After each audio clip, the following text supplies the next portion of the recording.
This is Auto User Guide, where we help you understand your vehicle better.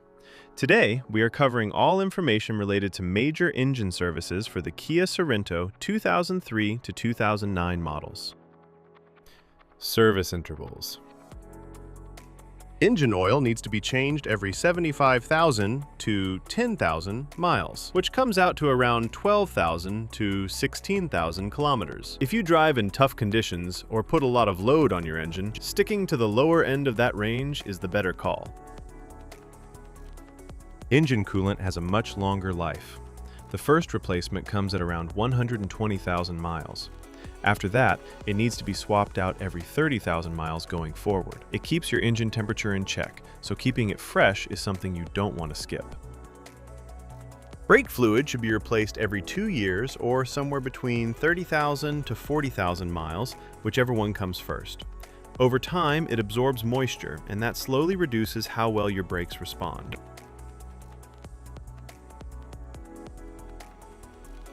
Engine oil. Engine oil capacity. Alright, so when it comes to engine oil capacity, the amount your car needs depends on the size of its engine. Not every engine drinks the same. If your car runs a 3.3-liter V6 engine, the total oil capacity, including the filter, is 5.5 US quarts, which comes out to about 5.2 liters. That's your number every time you do an oil change. Now, if your car has a 3.5-liter V6 engine, it's going to need a little more. The capacity there, again, including the filter, goes up to 4.6 US quarts, or roughly 4.4 liters. And if your vehicle is equipped with a 3.8-liter V6 engine, the oil capacity, including the filter, is approximately 4.9 US quarts, which equals around 4.6 liters. Recommended engine oil. Now let's talk about which engine oil you should be using. The recommendation is to go with a genuine engine oil, or any good quality commercial engine oil, if it matches the right type and viscosity for the temperature in your area.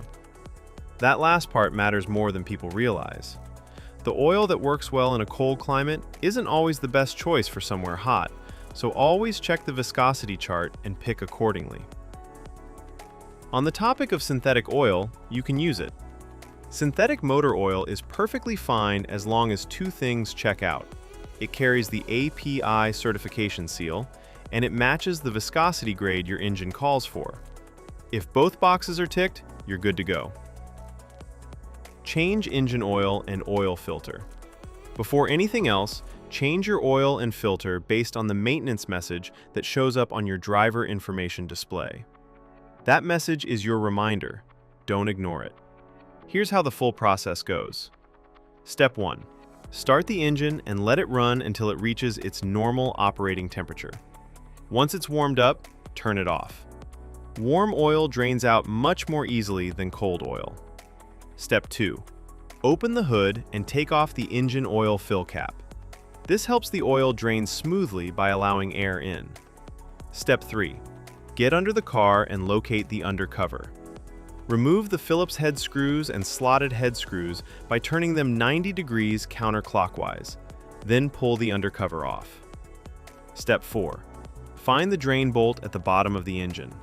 Remove it along with the washer and let the old oil drain completely into a container placed underneath. Step 5. Remove the oil filter and let any remaining oil inside it drain out as well. Set it aside for proper disposal. Step 6. Before putting on a new filter, check that the old filter gasket didn't stick to the engine's contact surface. This is a small but important check. A leftover gasket can cause an oil leak. Step 7. Clean the contact surface on the engine block, wiping away any dirt or dust. Then install a fresh oil filter. Step 8. Put a new washer on the drain bolt and reinstall it back into the engine. Step 9. Pour in the recommended engine oil. Make sure you're using the right type and the correct amount for your engine size. Step 10. Put the oil fill cap back on securely and start the engine. Step 11. Let the engine run for a few minutes, then get underneath and check around the drain bolt and oil filter for any leaks. If you see drips, Shut the engine off and address it before going further. Step 12. Turn the engine off and wait for about 3 minutes. This gives the oil time to settle. Then pull out the dipstick and check that the oil level is right where it should be. After you've changed the engine oil, there's one more thing you need to do: reset the oil life gauge. If you skip this step, the car won't know the oil has been changed and will keep showing you an inaccurate reading. Here's how to do it on your car. First, make sure the ignition is on. You don't need to start the engine, just press the start button without pressing the brake pedal so the system powers up. Next, go to your driver information display and navigate to the vehicle information menu. You'll find an option that shows your current oil life percentage. Once you're on that screen, press and hold the selection button, usually the one on your steering wheel, for about 10 seconds. The oil life indicator will start to blink, which means it's ready to be reset. While it's blinking, press and hold the button again. The display will reset back to 100%, confirming that the system now recognizes the fresh oil. Once you see 100% on the screen, you're done. The gauge has been successfully reset. After that, go ahead and start the engine normally. Let it run for a moment and confirm that no warning lights related to the oil are showing up on the dashboard. Now we're moving on to coolant and fluid specifications. Keeping your coolant at the right level is just as important as your engine oil. It keeps your engine from overheating and running into serious problems.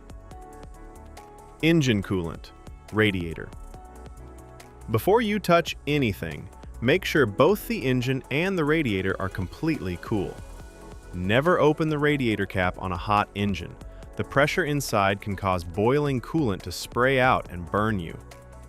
Once everything is cool, place your hand on the radiator cap and turn it just 1/8 of a turn counterclockwise.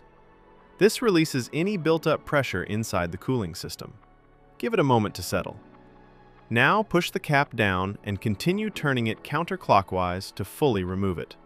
Look inside and check the coolant level. It should be right up to the base of the filler neck. If it's sitting lower than that, go ahead and top it up with the correct coolant.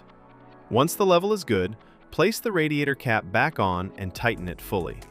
Make sure it's secure before you close the hood. Engine coolant, reserve tank. Again, before checking anything, make sure the engine and radiator have cooled down completely. Now locate the reserve tank. It's a small, translucent container usually sitting near the radiator. Look at the side of the tank and check where the coolant level sits. If it's below the minimum mark, add the specified coolant slowly until it reaches the maximum mark. Don't go above it. Once the level is good, take a moment to inspect the cooling system for any leaks. Look around the hoses, the radiator, and the reserve tank itself.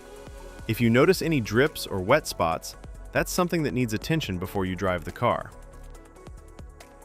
Now, let's talk about replacement of brake fluid. Checking your brake fluid is straightforward.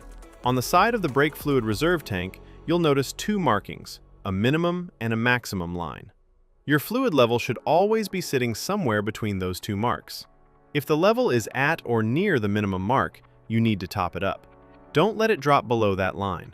Low brake fluid can affect how your brakes respond, and that's not something you want to find out about while you're driving. At the same time, don't overfill it past the maximum mark either. Just keep it in between and you're in good shape.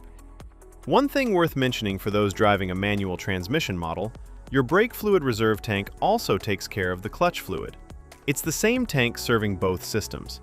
So, as long as you're keeping the brake fluid level between the minimum and maximum marks like we just discussed, you don't need to check the clutch fluid separately. It's already covered. Tire rotation schedule. Tire rotation is one of those maintenance steps that people often overlook, but it makes a real difference in how long your tires last. Generally, you should be rotating your tires every 5,000 to 10,000 kilometers. If your vehicle manufacturer recommends a different interval, go with that instead. Tires without rotation marks. The diagram on screen shows the rotation pattern for tires without rotation marks. These are also called non-directional tires. Because they don't have a fixed direction of rotation, you have more flexibility in how you rotate them. In this pattern, the front left tire moves straight back to the rear left position, and the front right tire moves straight back to the rear right position. Then, at the next rotation interval, the rear tires cross over, the rear left moves to the front right, and the rear right moves to the front left. This cross-rotation method spreads the wear more evenly across all 4 tires, which helps them last longer overall. Tires with rotation marks. The diagram on screen now shows the pattern for tires with rotation marks, commonly known as directional tires. You'll notice an arrow on the sidewall of these tires, and that arrow tells you which direction the tire is meant to spin. It only works one way. Because of that, you can't cross these tires from one side of the vehicle to the other. The rotation here is simpler. Tires just swap between front and rear on the same side. The front left goes to the rear left comes up to the front left, and the exact same thing happens on the right side. It's a straightforward swap, just without the crossing over that you do with non-directional tires. Now let's talk about the fuel tank capacity. Your fuel tank holds a total of 21.1 US gallons, which is equal to 80 liters. Thanks for watching this video. I really hope it helped you understand things a little better. If you found it useful, give it a like. And if you haven't subscribed yet, hit that subscribe button so you don't miss the next one. Drop your thoughts or questions in the comments below. I'd love to hear from you. It genuinely means a lot.